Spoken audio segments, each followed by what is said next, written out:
যুক্তরাষ্ট্রের রাজধানী Washington DC সহ বিভিন্ন শহরে হাজার হাজার বিক্ষোভকারী প্রেসিডেন্ট ডোনাল্ড ট্রাম্প ও তার ধনকুবের সহযোগী ইলন মাস্কের বিরুদ্ধে বিক্ষোভ করেছেন। ট্রাম্প ক্ষমতা গ্রহণের পর যুক্তরাষ্ট্রের কেন্দ্রীয় সরকারের ব্যাপক হারে কর্মী ছাঁটাই এবং প্রেসিডেন্টের নির্বাহী ক্ষমতার যথেচ্ছ ব্যবহারের অভিযোগ সহ বিভিন্ন ঘটনার পরিপ্রেক্ষিতে বিক্ষোভে নামেন মার্কিনিরা। রবিবার এক প্রতিবেদনে এ তথ্য জানিয়েছে ব্রিটিশ বার্তা সংস্থা রয়টার্স। প্রতিবেদনে বলা হয়েছে, স্থানীয় সময় শনিবার দেশটির 50টি অঙ্গরাজ্যে প্রায় 1200টি বিক্ষোভ সমাবেশ আয়োজন করার কথা ছিল। ধারণা করা হচ্ছে প্রেসিডেন্ট হিসেবে দ্বিতীয় মেয়াদে ক্ষমতা গ্রহণের পর ট্রাম্পের বিরুদ্ধে এটি সবচেয়ে বড় বিক্ষোভ। মেঘলা আকাশ এবং হালকা বৃষ্টির মধ্যে ওয়াশিংটন মনুমেন্টের বাইরে হাজার হাজার বিক্ষোভকারী জড়ো হয়েছিলেন। ন্যাশনাল মল এলাকায় 20,000-এর বেশি মানুষ একত্র হবেন বলে আশা করেছিলেন বিক্ষোভের আয়োজকেরা। ইভেন্টের ওয়েবসাইট অনুযায়ী প্রায় 150টি অ্যাক্টিভিস্ট গ্রুপ এতে অংশ নিতে নিবন্ধন করেছে। প্রায় 50টি অঙ্গরাজ্যে বিক্ষোভের পরিকল্পনা করা হয়েছে। নিউ জার্সির প্রিন্সটনের অবসরপ্রাপ্ত বায়োমেডিক্যাল বিজ্ঞানী টেরি ক্লেইন ওয়াশিংটন মনুমেন্টের নিচে মঞ্চে জড়ো হয়েছিলেন। তিনি জানান, অভিবাসন থেকে শুরু করে ডিওজি কর্মী ছাঁটাই, এ সপ্তাহে শুল্ক আরোপ, শিক্ষা সবকিছুতে ট্রাম্পের নীতির প্রতিবাদ জানাতে তিনি সমাবেশে যোগ দিয়েছেন। তিনি বলেন, আমি বলতে চাইছি, আমাদের পুরো দেশ অস্থিরতার মধ্যে আছে।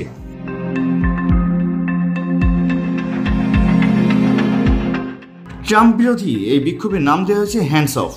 এর একটি অর্থ হতে পারে আমাদের নিজেদের মতো চলতে দাও। বিক্ষোভে অংশগ্রহণকারী একটি অ্যাক্টিভিস্ট গ্রুপের একটি ইন্ডিভিজুয়াল। গোষ্ঠীটির সহপ্রতিষ্ঠাতা ইজরা লেভিন বলেন, বিশাল এই বিক্ষোভের মধ্য দিয়ে তারা Trump, Elon Musk, Republican Congress সদস্য ও তাদের মিত্রদের পরিষ্কার বার্তা দিতে চান যে যুক্তরাষ্ট্রের গণতন্ত্রের উপর কোনো হস্তক্ষেপ মেনে নেওয়া হবে না। প্রসঙ্গত, দ্বিতীয় মেয়াদে ক্ষমতায় বসার পর ট্রাম্পের নানা পদক্ষেপ সমালোচিত হয়েছে। 20 জানুয়ারি শপথ গ্রহণের দিন থেকেই একরাষ্ট্র নির্বাহী আদেশে স্বাক্ষর করেছেন তিনি। এর মধ্যে রয়েছে অবৈধ অভিবাসন, বিদেশি সহায়তা, ট্রান্সজেন্ডার অধিকার সংক্রান্ত আদেশগুলো। ট্রাম্পের কোনো কোনো আদেশের বিরুদ্ধে বিভিন্ন অঙ্গরাজ্যে মামলা হয়েছে, কোনো কোনো আদেশ স্থগিত করেছেন আদালত।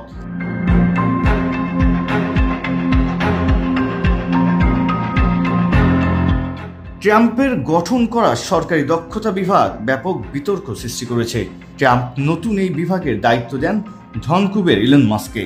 এরপর থেকে ইলন মাস্কের দল কেন্দ্রীয় সরকারের 23 লাখ কর্মচারীর মধ্যে 2 লাখের বেশি পদ শূন্য করেছে।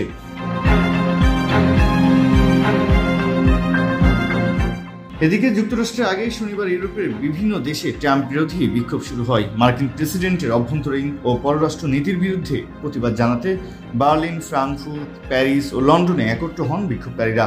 তাদের হাতে ধরা ব্যানার ও প্ল্যাকার্ডে লেখা ছিল, আইনের শাসন, অত্যাচারী শাসককে প্রতিহত করুন, গণতন্ত্র রক্ষা করুন, তোমার বাজে কথায় বিশ্ব ক্লান্ত ডোনাল্ড, চলে যাও স্লোগান।